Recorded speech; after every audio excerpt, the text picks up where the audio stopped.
مکمل ہوئی ہے. کل 21ویں تراویح ہوگی اور 20واں روزہ اور آخری عشرہ جو ہے وہ شروع ہو جائے گا. کل دونوں عشروں کی پہلے اور دوسرے کی تکمیل ہوگی.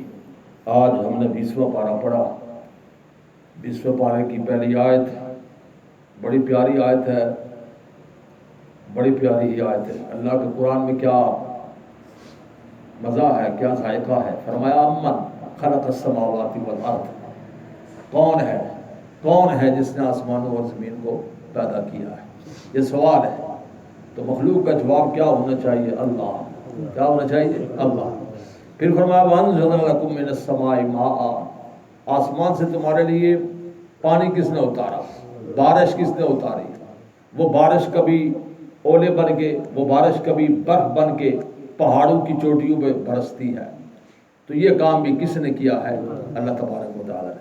پھر فرمایا فَأَنبَتْنَا بِهِ حَدَائِقَ ذَاتَ بَہْجَةٍ, پھر ہم نے اگائے. کیا؟ فَأَنبَتْنَا, ہم نے اگائے حدائق باغات. سبحان اللہ. فَأَنبَتْنَا حدائق ذَاتَ بَہْجَةٍ, یہ جو تم انگور کھاتے ہو اور انگور کا گچھا جس کو کہتے ہیں بہجہ, غنچہ, یہ تم دیکھو کہ یہ کس نے پیدا کیا ہے؟ اللہ. اللہ جل جلالہ. تو پھر حقیقی حمد و ثنا اللہ ہی کی بنتی ہے. انگور کے دانے, انار کے دانے, ذرا ان دو پھلوں میں ہی غور و فکر کریں تو اس کی ہستی کا کیا ہو جاتا ہے, ادراک ہو جاتا ہے.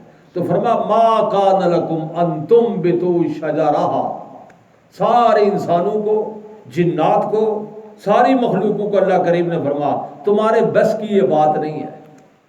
ٹھیک ہے, تمہارے یہ بس کی بات, ما کان لکم ان تنبتوا, تمہارے اندر یہ طاقت ہے ہی نہیں کہ تم کسی پھل کو پیدا کر سکو, اگا سکو. اور بڑی میرے اللہ کی شان ہے.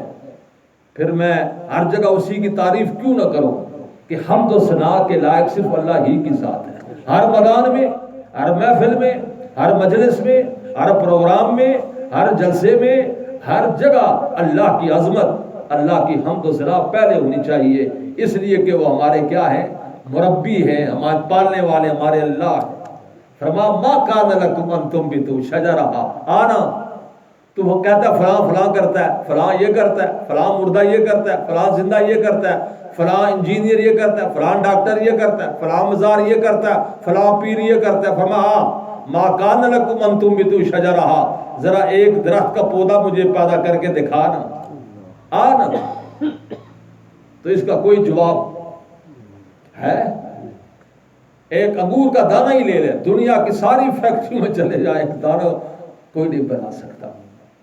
تو پھر عبادت کے لائق, حمد و ثنا کے لائق. فرمایا الہ مع اللہ, اسی آیت کا یہ الہ مع اللہ. اب کیا تو فیصلہ کر, کیا کہ اللہ کے سوا کوئی اور معبود ہو سکتا ہے؟ اگر اللہ کے ماں سوا کوئی اور معبود ہو سکتا ہے تو پھر یہ کام کر کے دکھائے. تو بھائی یہ کام کوئی نہیں کر سکتا, کوئی نہیں کر سکتا. تو پھر ماننا پڑے گا کہ ایک ہی الہ ہے ہم سب کا معبود. یہ 20ویں پارے کی پہلی آیت بار بار اللہ نے یہاں سوال کی ہے. اب من, ایک مقام پر فرما ام من یجیب المضطر, یہ بتا کہ جب تجھ پر مصیبت آتی ہے, پریشانی آتی ہے, دکھ آتا ہے, بیماری آتی ہے, آفات کے سمندر آ جاتے ہیں, مصائب کے پہاڑ تیرے سر پر گرتے ہیں, تو اب بتا اس وقت تو سب کو چھوڑ دیتا ہے, اس وقت تو کس کو پکارتا ہے؟ اللہ اذا دعاہ ویکشف السوء. پھر فرمایا امن یبدأ الخلق, غور کرنا, آسمان خود بخود بن گئے, زمین خود بخود بن گئی, سورج اتنا روزانہ سفر طے کرتا ہے خود بخود ہو گیا, چاند کی چاندنی اس کا چلنا, ستاروں کا آنا اور جانا, رات سے دن کو نکالنا, دن سے رات کو نکالنا, یہ کام کون کرتا ہے؟ بار بار فرمایا الہم اللہ. پھر مان انسان مان کہ اللہ ہی یہ کام کرتا ہے. کوئی پتھر قابل عبادت نہیں ہے, کوئی گائے, کوئی گھوڑا, کوئی حجر شجر, کوئی انسان جن فرشتہ, کوئی نبی پیغمبر, کوئی بھی قابل عبادت نہیں ہے. قابل عبادت صرف اللہ ہی کی ذات ہے. تو اس 20ویں پارے کے ابتدائی رکوع میں بڑا مزہ آتا ہے اس کو ترجمے اور تفسیر کے ساتھ. اردو تو ہمیں آتی ہے, اس کو دیکھا جائے تو ہمارے ایمان میں بڑھوتری ہوگی. پیارے نبی جب قرآن پاک پڑھتا تھے تو صحابہ کرام فرماتے ذا ذکر اللہ, تو ان کے دلوں کے اندر ایک نور پیدا ہوتا تھا قرآن کے پڑھنے سے. تو اللہ تعالیٰ ہمیں قرآن کی لذت نصیب فرمائے. 20واں پارہ یہ سورت کون سی ہے بیٹا؟ سورت نمل ہے. اور سورت نمل کے بعد آج آپ نے ایک سورت سنی سورت القصص. سورت القصص کے اندر اللہ تبارک و تعالیٰ نے موسیٰ علیہ السلام کا بچپن بیان کیا ہے. کیا بیان کیا ہے؟ بڑا پیارا واقعہ یہ بھی آیا ہے کہ جب موسیٰ علیہ السلام پیدا ہونے والے تھے تو فرعون نے پورے مصر کے اندر پابندی لگا دی کہ جو بچہ اس سال پیدا ہو اس کو قتل کر دیا جائے. پیرا ہو گیا ہر گھر پر. کیا کر دیا؟ ہر حمل پہ پیرا لگا دیا. در در پولیس پہنچ گئی فرعون کی طرف سے کہ وہ بچہ نہ پیدا ہونے پائے جس نے مجھے رگڑا لگانا ہے. اللہ اکبر. تو یہ پورا تفصیلی واقعہ یہاں سورۃ القصص کی ابتدا میں آیا. اور یہ موسیٰ علیہ السلام پیدا ہوئے پھر اللہ نے اسی دور میں پیدا کر دیے. اور یہاں علماء نے یہ بھی لکھا مفسرین نے کہ 70,000 بچہ اس نے قتل کروایا. کس نے؟ فرعون نے. کس نے؟ ظلم. دیکھیں کیسے کیسے ظالم گزرے ہیں دنیا میں. فرعون نے 70,000 بچہ کیا کیا؟ قتل کروایا. لیکن اس کو نہیں قتل کر سکا جس کو اللہ نے رکھنا تھا. اور وہ کون ہے؟ سیدنا موسیٰ کلیم اللہ ہے. تو پھر یہ پورا تفصیلی واقعہ یہاں آیا. یہ پیدا ہوئے پابندی لگائی گئی لیکن اللہ کریم نے اپنے پیغمبر کا تحفظ کیا کیونکہ حفاظت کرنے والا کون ہے؟ اللہ ہے. اللہ ذوالجلال والاکرام ہے. حفاظت فرمائی. ایسی حفاظت کہ جو ہی پیدا ہوئے تو پھر موسیٰ علیہ السلام کی والدہ کی طرف اللہ نے وحی کیا کہ اب اس بچے کو تم ایک صندوقچے کے اندر بند کر کے دریا میں پھینکو. فالقیہ فی الیم. آج یہ لفظ آپ نے سنے. اس کو دریا کی موجو میں ڈال دو. ولا تخافی ولا تحزنی. موسیٰ کی ماں خوف نہ کھانا, ڈرنا نہیں ہے, پریشان نہیں ہونا ہے. یہ تیرا بیٹا ہے, بندہ میرا ہے, بیٹا تیرا ہے, پیغمبر میرا ہے. انا رادوہ الیکی. آئے ہائے ہائے کیا پیارا معنی اس کا. فرمایا رب العالمین کی کلام ہے. فرمایا انا رادوہ الیکی. میں اس کو دوبارہ تیری جھولی میں واپس لٹاؤں گا. وجاعلوہ من المرسلین. اور پیغمبر بنا کے, کیا بنا کے؟ مرسل, نبی بنا کر بھیجوں گا. تو پھر ایسا ہی ہوا. صندوقچے میں ان کو بند کیا گیا اور موسیٰ علیہ السلام کی بہن نے وہ صندوقچہ اپنے سر کے اوپر رکھا اور چل پڑی. کہاں پہنچی؟ مصر کا ایک دریا ہے جس کو دنیا جانتی ہے, دریائے نیل ہے. یہ وہ دریا ہے, بڑا تاریخی دریا ہے. اس دریا کے اندر موسیٰ علیہ السلام کے صندوقچے کو ڈالا گیا. اور پھر یہ وہی دریا ہے جس کی طرف فاروق اعظم سیدنا عمر بن خطاب رضی اللہ تعالیٰ عنہ نے خط لکھا تھا. فرمایا انا رادو الیکی. بس ایسا ہی ہوا. بہن نے صندوقچہ اٹھایا, ماں نے پیک کیا. کس کو؟ کس کے اندر؟ صندوقچہ, تھوڑا سا صندوقڑی جس کو میں اور آپ کہتے ہیں, بند کر کے بہن نے سر پہ رکھا, دریا پر لے گئی. دریا پر پہنچی تو پھر اللہ جی نے فرمایا فالقیہ فی الیم. اس کو ڈال دو, موج میں ڈالو, دریا میں ڈالو. اب بچہ پھر کیسے ڈالا جائے؟ اللہ اکبر. اللہ جی نے فرمایا ڈالو. بس دریا کو تو پہلے آرڈر آ گیا, موجو کو پہلے آرڈر آ گیا, جبریل کو پہلے اللہ نے بتا دیا کہ میرے پیغمبر آ رہا ہے, صندوقچے میں بند ہے, لہٰذا چاروں طرف اپنے پر بچھا دو. موجو, دریا کی موجو اور دریا کی موجزنی, تم میرے پیغمبر کے صندوقچے کو ادھر ادھر نہ کرنا, میں تمہیں آرڈر دیتا ہوں. یہ اللہ کا آرڈر ہے. دریا اللہ کے ماتحت ہے, پانی اللہ کے ماتحت ہے, ہر چیز اللہ کے ماتحت ہے. تو پھر ایسا ہی ہوا. تو بہن نے ڈالا, جبریل امین نے سیدنا موسیٰ علیہ السلام کے صندوقچے کو کیا کر دیا؟ اپنے پروں میں لے لیا. پھر وہاں ہی وہ آگے پیچھے ہوتا رہا. آخر ایک شام آئے تو فرعون کی بیوی حضرت آسیہ شام کو آئی سیر کے لیے.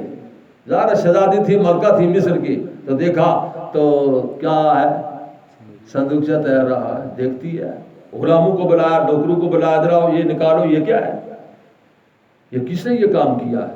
صندوقچہ اتنا سا کھولا گیا تو موسیٰ علیہ السلام اپنے منہ میں یہ انگوٹھا ڈالے ہوئے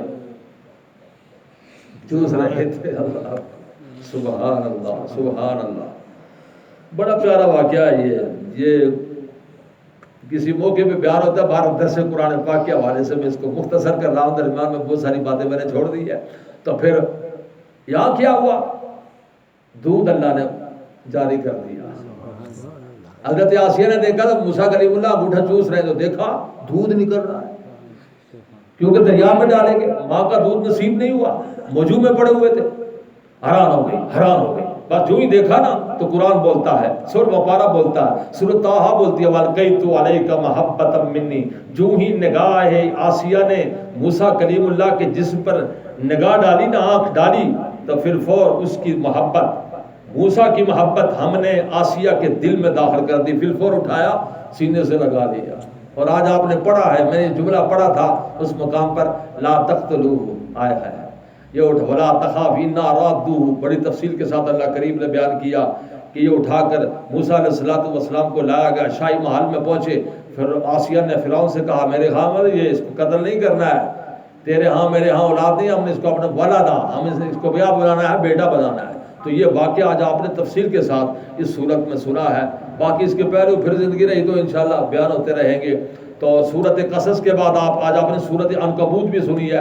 سورت عنکبوت جو عنکبوت کہتے ہیں مکڑی کو، کس کو کہتے ہیں؟